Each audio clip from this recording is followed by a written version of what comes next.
আশা করি ভালো আছেন।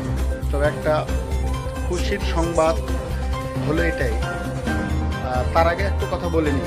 বিষয়টা হলো কিছুদিন পূর্বে আম ব্যবসা বলেন বা বিভিন্ন ব্যবসা, কাঁচা তরকারি ব্যবসা বলেন, এগুলোতে মোটামুটি একটা জিনিস মানে এমনই হয়ে গেছিল, আমরা ছোটোবেলা থেকে এখন পর্যন্ত যেটা জানি 40 কেজি মন বা 38.5 কেজি মন, এরকম একটা কিছু কাছাকাছি।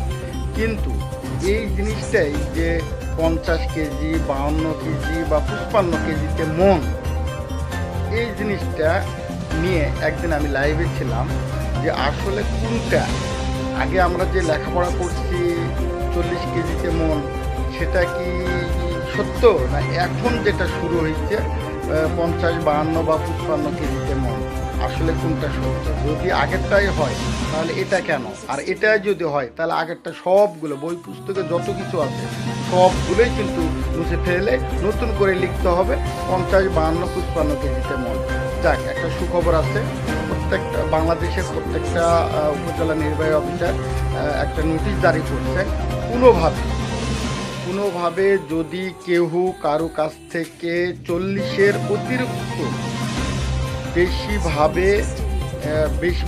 বেশি ওজনে যদি মন হিসাবে নেয় তাহলে তার বিরুদ্ধে আইনগত ব্যবস্থা গ্রহণ করা হবে।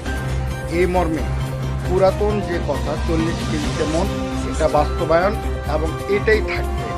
এই জিনিসটা সবচেয়ে একটা খুশির সংবাদ।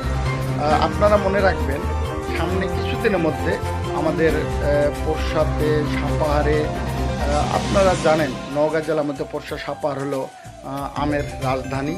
এখানে আমরা দেখছি এই মধ্যস্বত্বভোগী বা আড়তদারেরা এই আম চাষিদের ঠকানোর কৌশল হিসাবে এখন কী করবে, 50 কেজি, 52 কেজি, 55 কেজিতে মন অনেক সময় প্রেক্ষাপট অনুযায়ী আমরা পেয়েছি তদন্তে বা প্রত্যক্ষভাবে 60 কেজিতেও মন।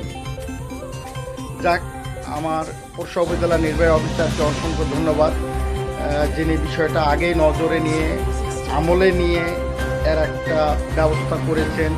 এতে আম চাষি সহ যত কাঁচা তরকারি বলেন, এদের যে ব্যবসায়ীগুলো আছে তাদের কথা চিন্তা করে উনি মানবিক নির্বাহী অফিসার। আমি প্রত্যেকটা লাইভে আমার পোরশা উপজেলা নির্বাহী অফিসার স্যারের একটাই কথা বলি, উনি মানবিক। ওনার আইডিতে অনেক সময় যে পোস্টগুলো আমি পাই, এগুলোতে আশ্চর্য হই যে একজন নির্বাহী কর্মকর্তা একেবারে তৃণমূল পর্যন্ত অথবা মাঠে প্রান্তরে যেখানে যখন যেভাবে প্রয়োজন তিনি প্রতিনিয়ত শ্রম দিয়ে চলেছেন।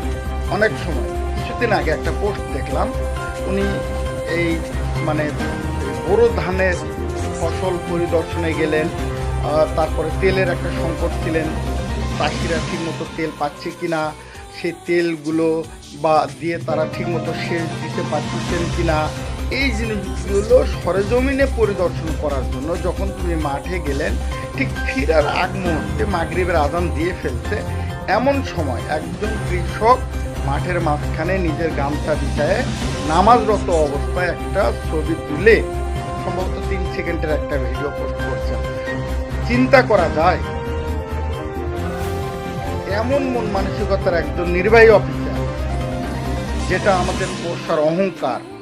তবে আমি ব্যক্তিগতভাবে স্যারের প্রতি দোয়া অবিরাম থাকবে। উনি যে মন মানসিকতা নিয়ে আছেন, এভাবেই যেন ওনার চাকরি জীবনটা শেষ করতে পারেন। উনি যেন কখনোই অহংকার নামক জিনিসটা যেন মাথায় না আনেন বা আসবে না, যদিও আত্মবিশ্বাস আমার এতটুকু আছে, উনি যেভাবে এখন পর্যন্ত চলমান রেখেছেন নিজ দায়িত্বগুলো, নিজ দায়িত্বের পাশাপাশি মানবিক অফিসার হিসাবে উনি একটার পর একটা ব্যতিক্রম ধর্মী সিদ্ধান্ত নিয়েই চলেছেন, যেগুলো পোরশাবাসীর জন্য প্রত্যেকটা কাজই তার জন্য, পোরশাবাসীর জন্য মঙ্গল। তো ধন্যবাদ। এমনই কিছু বিষয় নিয়ে মাঝে মধ্যে আমি আসব, আপনারা আমার সঙ্গেই থাকবেন।